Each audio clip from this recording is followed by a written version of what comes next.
بسم اللہ الرحمن الرحیم۔ خالد بن ولید رضی اللہ تعالیٰ عنہ ایک ایسے صحابہ رسول کی داستان ہے جس نے اسلام قبول کیا تو آپ جناب حضور اکرم صلی اللہ علیہ وآلہ وسلم نے سیف اللہ یعنی اللہ کی تلوار کے خطاب سے نوازا۔ آپ چند ہزار مجاہدین اسلام کے ساتھ نکلے اور لاکھوں کی دشمن فوج کا مقابلہ کر کے اسلام کا پرچم کریا کریا نگر نگر سر بلند کیا۔ آپ کے نام سے اسلام دشمن قوتیں گھبرا جایا کرتی تھی۔ آپ جس ملک پر بھی حملہ کرتے وہاں فوجیں دوڑ جایا کرتی تھی۔ آپ کو ہمیشہ اللہ تعالیٰ نے عزت بخشی، آپ فتح یاب ہوئے، آپ کا نام ہمیشہ سنہری حروفوں میں لکھا گیا۔ تو آئے چلتے ہیں خالد بن ولید کی کہانی کی طرف۔ یہ ناول، یہ داستان ایمان فروز ہے۔ تو آئے چلیں۔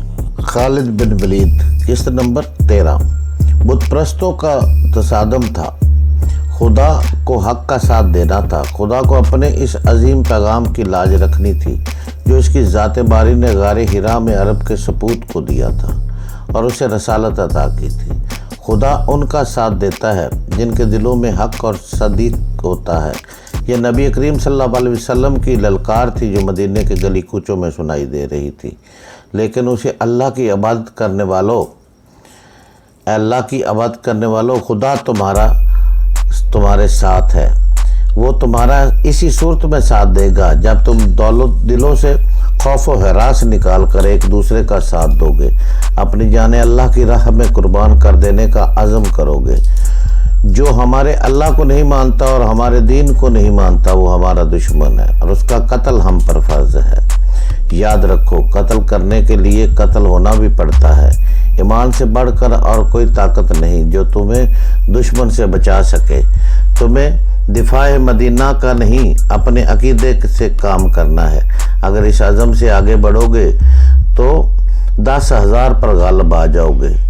خدا سوئے ہوئے یا خوفزدہ انسان کو معجزے نہیں دکھایا کرتا۔ اپنے عقیدے اور اپنی بستی کے دفاع کا معجزہ تمہیں خود دکھانا ہے۔ نبی کریم نے مدینے والوں کا حوصلہ اس قدر مضبوط کر دیا کہ وہ اس سے بڑے لشکر کے مقابلے کے لیے بھی تیار ہو گئے۔ لیکن رسول خدا اس سوچ میں ڈوب گئے تھے کہ اتنے بڑے لشکر سے مدینے کو بچانا کس طرح ممکن ہو سکتا ہے۔ آپ کو یہ تو پورا یقین تھا کہ خدا حق پرستوں کے ساتھ ہے، لیکن حق پرستوں کو خود بھی کچھ کر کے دکھانا تھا۔ بچاؤ کی کوئی صورت نظر نہیں آ رہی تھی۔ خدا نے اپنے نام لیواؤں کی مدد کا انتظام کر رکھا تھا۔ وہ ایک انسان تھا جس نے عمر کے آخری حصے میں اسلام قبول کیا تھا۔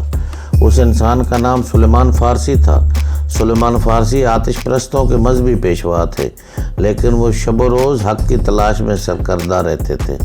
وہ آگ کو پوجتے تو تھے، لیکن آگ کی تپش اور چمک میں انہیں وہ راز نظر نہیں آتا تھا جسے وہ پا لینے کے لیے بےتاب رہتے تھے۔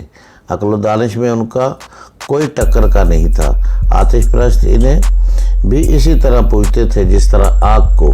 جب سلیمان فارسی کی عمر بڑھاپے کی دہلیز پھلانگ کر خاصی آگے نکل گئی تو ان کے کانوں میں عرب کی سرزمین کی ایک انوکھی آواز پڑی، خدا ایک ہے، محمد اس کا رسول ہے۔ آواز سلیمان فارسی کے کان میں گھر بیٹھے نہیں پڑی تھی۔ ان کی عمر علم کی تلاش میں سفر کرتے گزر رہی تھی۔ وہ تاجروں کے قافلے کے ساتھ شام میں آئے تھے، جہاں قریش کے تاجروں قافلوں اور کچھ مسلمان تاجر بھی جایا کرتے تھے۔ قریش کے تاجروں نے سلیمان فارسی کو طنزیہ اور مزاحی انداز میں بتایا کہ ان کے قبیلے کا ایک آدمی کا دماغ چل گیا ہے، اس نے نبوت کا دعویٰ کیا ہے۔ ایک دو مسلمانوں نے عقیدت مندی سلیمان فارسی کو نبی کریم کا عقیدہ اور آپ کی تعلیمات سنائی۔ سلیمان فارسی رضی اللہ تعالیٰ عنہ یہ سن کر چونک پڑے۔ انہوں نے ان مسلمانوں سے کچھ اور بھی باتیں پوچھی، جو معلوم تھا وہ انہوں نے بتایا، لیکن سلیمان فارسی رضی اللہ تعالیٰ عنہ تشنگی محسوس کر رہے تھے۔ وہ اتنا متاثر ضرور ہو گئے تھے کہ انہیں نبی کریم صلی اللہ علیہ وسلم تک پہنچنے کا فیصلہ کر لیا۔ کچھ عرصے بعد سلیمان فارسی رضی اللہ تعالیٰ عنہ رسول خدا کے مقدس سائے میں جا بیٹھے۔ انہیں وہ راز مل گیا جس کی تلاش میں وہ مارے عمر گزار رہے تھے۔ انہوں نے رسول اللہ کے دست مبارک پر اسلام قبول کیا۔ اس وقت تک سلیمان فارسی رضی اللہ تعالیٰ عنہ بڑھاپے کے آخری حصے میں پہنچ چکے تھے۔ اپنے ملک میں سلیمان فارسی صرف مذہبی پیشوا نہ تھے، وہ جنگی علوم کے ماہر تسلیم کیے جاتے تھے۔ اس دور کے مذہبی پیشوا بھی جنگ و جدل اور سپاہ گری کے ماہر ہوتے تھے۔ علم و ادب کے عالم میں بھی سپاہی ہوتے تھے، لیکن سلیمان فارسی کو خدائے جنگ و جدل کے امور میں غیر معمولی ذہانت دی تھی۔ وہ اپنے ملک میں جب بھی کوئی لڑائی ہوتی تھی یا دشمن حملہ آور ہوتا تھا تو سلیمان فارسی کو بادشاہ طلب کر کے صورتحال ان کے آگے رکھتا اور مشورے لیتا تھا۔ نامور سالار بھی ان کے شاگرد تھے۔ سلیمان فارسی اس وقت مدینے میں رسول اکرم صلی اللہ علیہ وسلم اور صحابہ کرام میں شامل تھے۔ رسول اکرم نے یہ صورتحال جو قریش نے آپ کے لیے پیدا کر دی تھی سلیمان فارسی کے آگے رکھی۔ خندق کھودو جو سارے شہر کو گھیرے میں لے لے، سلیمان فارسی نے کہا۔ رسول کریم اور وہاں بیٹھے ہوئے تمام صحابہ کرام اور سالار ایک دوسرے کے منہ کی طرف دیکھنے لگے۔ سلیمان فارسی نے کہا کہ کہہ دیا ہے، عرب خندق سے واقف نہیں تھے۔ فارس میں جنگوں میں خندق کا رواج تھا۔ سب کو حیران دیکھ کر سلیمان فارسی نے بتایا خندق کیا ہوتی ہے اور اس سے وہ دفاعی کام کس طرح لیا جاتا ہے۔ رسول کریم صلی اللہ علیہ وسلم نے جو خود تاریخ کے نامور سالار تھے خندق کی ضرورت اور افادیت کو سمجھ لیا، لیکن آپ کے دیگر سالار شش و پنج میں پڑ گئے۔ ان کے لیے اتنے بڑے شہر کے ارد گرد اتنی چوڑی اور اتنی بڑی خندق کھودنا ناقابل فہم نہیں تھا، لیکن انہیں رسول خدا کا حکم ماننا تھا۔ خندق کی لمبائی چوڑائی اور گہرائی کا حساب کر لیا گیا۔ رسول خدا نے خندق کھودنے والوں کی تعداد کا حساب کیا۔ آپ نے کھدائی کا کام اس تعداد پر تقسیم کیا تو ایک آدمیوں کے حصے میں 40 تر کھدائی آئی۔ رسول خدا نے دیکھا کہ لوگ خندق کو ابھی تک نہیں سمجھے اور وہ کھدائی سے ہچکچا رہے ہیں، تو آپ نے کدال اٹھائی اور کھدائی شروع کر دی۔ یہ دیکھتے ہوئے مسلمان کدالے اور بیلچے لے کر نعرے لگاتے ہوئے زمین کا سینہ چیرنے لگے۔ ادھر سے اس وقت کہ ایک شاعر احسان بن ثابت آ گئے۔ احسان بن رضی اللہ عنہ مشہور نعت گو تھے جنہیں رسول اکرم صلی اللہ علیہ وسلم اکثر اپنے ساتھ رکھا کرتے تھے۔ اس موقع پر جب مسلمان خندق کھود رہے تھے تو احسان رضی اللہ تعالیٰ عنہ نے ایسے ہی اشعار ترنم سے سنانے شروع کر دیے۔ خندق کھودنے والوں پر وجد اور جنون کی کیفیت طاری ہوگی۔ خندق کی لمبائی چند گز نہیں تھی، اسے میلوں دور تک جانا تھا۔ شخین کی پہاڑی سے لے کر جبل بن عبید تک یہ خندق کھودنی تھی۔ زمین نرم بھی تھی اور سنگلاخ بھی تھی، اور یہ نہایت تیزی سے مکمل کرنی تھی کیونکہ دشمن سر پر آن پہنچا تھا۔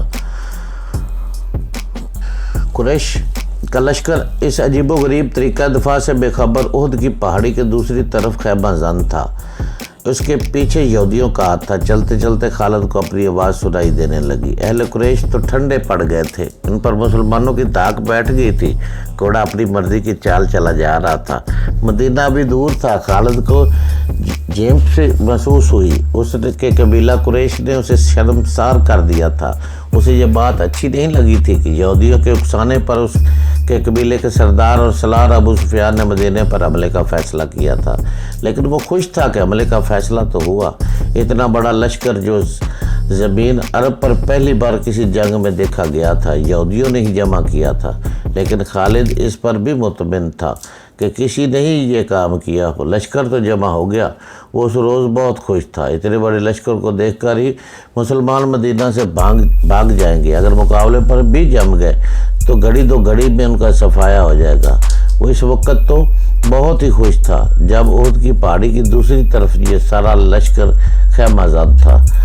جس صبح حملہ کرنا تھا اسی رات اس پر ہیجانی سی کیفیت طاری تھی کہ وہ اچھی طرح سو بھی نہ سکا۔ اسے ہر طرف مسلمانوں کی لاشیں بکھری ہوئی نظر آ رہی تھی۔ دوسری صبح جب قریش اور دوسرے اتحادی قبائل کا لشکر جس کی تعداد 10,000 تھی خیمہ گاہ سے نکل کر مدینہ پر حملے کے لیے شہر کے قریب پہنچا تو اچانک رک گیا۔ شہر کے سامنے بڑی بڑی خندق کھودی ہوئی تھی۔ ابو سفیان جو لشکر کے قلب میں تھا، لشکر کو رکا ہوا دیکھ کر گھوڑا سرپٹ دوڑاتا ہوا آگے آ گیا۔ قریش کے جنگجوؤں کیوں رک گئے ہیں؟ ابو سفیان چلاتا جا رہا تھا، طوفان کی طرح بڑھو اور محمد کے مسلمانوں کو کچل ڈالو، شہر کی اینٹ سے اینٹ بجا دو۔ ابو سفیان کا گھوڑا جب آگے آ گیا تو اس نے گھوڑے کی لگام کھینچ لی اور اس کا گھوڑا اسی طرح رک گیا جس طرح اس کے لشکر کے تمام سوار کھڑے تھے۔ اس کے سامنے خندق تھی، اس پر خاموشی طاری ہوگی۔ خدا کی قسم یہ ایک نئی چیز ہے جو میری آنکھیں دیکھ رہی ہیں، ابو سفیان نے وسیلی آواز میں کہا۔ عرب کے جنگجو کھلے میدان میں لڑا کرتے تھے، خالد بن ولید کو بلاؤ، کرما اور صفوان کو بھی بلاؤ۔ ابو سفیان خندق کے کنارے گھوڑا دوڑاتا لے گیا۔ اسے کہیں بھی ایسی جگہ نظر نہیں آ رہی تھی جہاں سے اس کا لشکر خندق عبور کر سکتا۔ یہ خندق شخین کی پہاڑی سے لے کر جبل بن عبید کے اوپر سے پیچھے تک چلی گئی تھی۔ مدینہ کے مشرق میں شخین اور لاوا کی پہاڑیاں تھیں۔ یہ مدینہ کا قدرتی دفاع تھا۔ ابو سفیان دور تک چلا گیا۔ اس نے دیکھا کہ خندق کے پار مسلمان اسی انداز میں گھوم پھر رہے جیسے پہرا دے رہے ہو۔ اس نے گھوڑا پیچھے موڑا اور اپنے لشکر کی طرف چل پڑا۔ 3 گھوڑے اس طرف سرپٹ دوڑے آ رہے تھے جو اس کے قریب آ کر رک گئے۔ وہ خالد، کرما اور صفوان کے گھوڑے تھے۔ کیا تم دیکھ نہیں رہے کہ مسلمان کتنے بزدل ہیں؟ ابو سفیان نے ان تینوں سے کہا، کیا تم کبھی اپنے راستے کی رکاوٹ کھڑی کر کے یا رکاوٹ کھود کر اپنے دشمن کے لیے لڑے ہو؟ خالد پر خاموشی طاری ہوگی۔ آج مدینہ کی طرف جاتے ہوئے اسے یاد آ رہا تھا کہ وہ اس خیال سے چپ نہیں ہو گیا تھا کہ ابو سفیان نے مسلمانوں کو بزدل جو کہا تھا وہ ٹھیک ہے، بلکہ خاموش رہ کر وہ اس سوچ میں کھو گیا تھا کہ خندق بزدلی کی نہیں دانش مندی کی علامت ہے۔ جس کسی نے شہر کے دفاع کے لیے یہ طریقہ سوچا تھا وہ کوئی غیر معمولی عقل والا انسان نہیں تھا۔ اس سے پہلے بھی اس نے محسوس کیا تھا کہ مسلمان لڑنے میں اپنے جسم کی طاقت پر ہی بھروسہ نہیں کرتے، وہ عقل سے بھی کام لیتے ہیں۔ خالد کا دماغ ایسی ہی جنگی چالیں سوچتا رہتا تھا۔ مسلمانوں نے بدر کے میدان میں نہایت تھوڑی تعداد ہوتے ہوئے قریش کو بہت بری طرح شکست دی تھی۔ خالد نے اکیلے بیٹھ کر اس لڑائی کا جائزہ لیا تھا۔ مسلمانوں کی اس فتح میں اسے مسلمانوں کی عسکری دانشمندی نظر آئی تھی۔ عہد کی جنگ میں مسلمانوں کی شکست یقینی تھی، لیکن وہ جنگ فتح اور شکست کے فیصلے کے بغیر ختم ہوگی۔ اس وقت میں مسلمانوں نے پھر عقل سے کام لیا تھا۔ کوئی اور بات بھی تھی خالد، اسے خیال آیا، کوئی اور بات بھی تھی۔ کچھ بھی تھا، خالد نے اپنے آپ کو جواب دیا۔ جو کچھ بھی تھا، میں نہیں مانوں گا کہ یہ محمد صلی اللہ علیہ وسلم کے جادو کا اثر تھا یا کوئی اس کے ہاتھ میں کوئی جادو ہے۔ ہماری عقل جس عمل اور جس مظاہرے کو سمجھ نہیں سکتی تھی ہم اسے جادو کہہ دیتے ہیں۔ اہل قریش میں ایسا کوئی دانشمند نہیں جو مسلمانوں جیسے جذبے سے اہل قریش کو سرشار کر دے اور ایسی جنگی چالیں سوچے جو مسلمانوں کو ایک ہی بار کچل ڈالیں۔ خدا کی قسم ہم اس لیے واپس نہیں چلے جائیں گے کہ مسلمانوں نے ہمارے راستے میں خندق کھود رکھی ہے، ابو سفیان خالد، کرما اور صفوان سے کہہ رہا تھا۔ پھر اس نے ان سے پوچھا، کیا خندق عبور کرنے کا کوئی طریقہ تم سوچ سکتے ہو؟ خالد کوئی طریقہ سوچنے لگا، لیکن اسے خیال آیا کہ اگر ان کے لشکر نے خندق عبور بھی کر لی تو مسلمانوں کو شکست دینا آسان نہ ہوگا، خواہ وہ کتنی تھوڑی تعداد میں کیوں نہ ہو۔ جن انسانوں نے تھوڑے سے وقت میں زمین اور چٹانوں کا سینہ چیر ڈالا، ان انسانوں کو بڑے سے بڑا لشکر ذرا مشکل سے ہی شکست دے سکے گا۔ کیا سوچ رہے ہو ولید کے بیٹے؟ ابو سفیان نے خالد کو گہری سوچ میں کھوئے دیکھ کر کہا، ہمارے پاس سوچنے کا وقت نہیں ہے۔ مسلمان یہ نہ سمجھے کہ ہم بکھلا گئے ہیں، ہمیں تمام تر خندق دیکھ لینا چاہیے۔ کرما نے کہا، کہیں نہ کہیں کوئی ایسی جگہ ہوگی جہاں سے ہم خندق عبور کر سکیں گے۔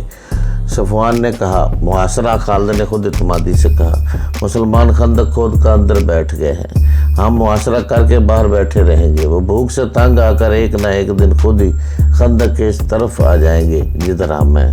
وہاں ابو سفیان نے کہا، مجھے یہی ایک طریقہ نظر آتا ہے جو مسلمانوں کو باہر آ کر لڑنے کے لیے مجبور کر دے گا۔ ابو سفیان اپنے ان تینوں نائب سالاروں کے ساتھ خندق کے ساتھ ساتھ تمام تر خندق کو دیکھنے کے لیے جبیل بن عبید کی طرف چل پڑا۔ مسلح کی پہاڑی مدینہ اور جبل بن عبید کے درمیان تھی، مسلمان اس کے سامنے مورچہ باندھتے۔ ابو سفیان نے مسلمانوں کی تعداد دیکھی تو اس کے ہونٹوں پر طنزیہ مسکراہٹ آ گئی۔ وہ ذرا آگے بڑھا تو ایک گھوڑا جو بڑا تیز دوڑتا ہوا آ رہا تھا اس کے پہلو میں آ کر رکا۔ سوار کو ابو سفیان بڑی اچھی طرح جانتا تھا۔ وہ ایک یہودی تھا جو تاجروں کے بیروب میں مدینہ کے اندر گیا تھا۔ وہ مدینہ سے شیخین کے سلسلہ کوہ میں سے ہوتا ہوا قریش کے لشکر پہنچا تھا۔ اندر سے کوئی ایسی خبر لائے ہو جو ہمارے کام آ سکے؟ ابو سفیان نے پوچھا اور کہا، ہمارے ساتھ ساتھ چلو اور اتنا اونچا بولتے چلو کہ میرے یہ تینوں نائب بھی سن سکے۔ مسلمانوں نے شہر کے دفاع اور آبادی کے تحفظ کے جو انتظامات کر رکھے ہیں وہ اس طرح ہیں۔ یہودی نے کہا، یہ تو تم کو معلوم ہے کہ مدینہ چھوٹے چھوٹے قلعوں اور ایک دوسرے کے ساتھ ملی ہوئی بستیوں کا شہر ہے۔ مسلمانوں نے شہر کی عورتوں، بچوں اور ضعیفوں کو پیچھے کی طرف والے قلعوں میں بھیج دیا ہے۔ خندق پر نظر رکھنے کے لیے مسلمانوں نے گشتی پہرے کا جو انتظام کیا ہے اس میں 200-250 افراد شامل ہیں۔ یہ افراد تلواروں کے علاوہ پھینکنے والی برچیوں، تیر کمانوں سے مسلح ہے۔ انہوں نے علاقے تقسیم کر رکھے ہیں۔ ان میں وہ سارا دن اور ساری رات گشت کرتے ہیں۔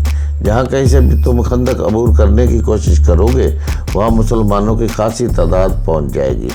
اس قدر زیادہ تیر اور برچیاں برسائی جائیں گی کہ تم لوگ پیچھے کو بھاگ آنے کے سوا کچھ نہیں کر سکو گے۔ یہ بھی تو ہو سکتا ہے کہ راتوں کو مسلمانوں کے خندق سے باہر آ کر تم پر شب خون مار کر واپس چلے جائیں۔ عبداللہ بن ابی کیا کر رہا ہے؟ ابو سفیان نے پوچھا۔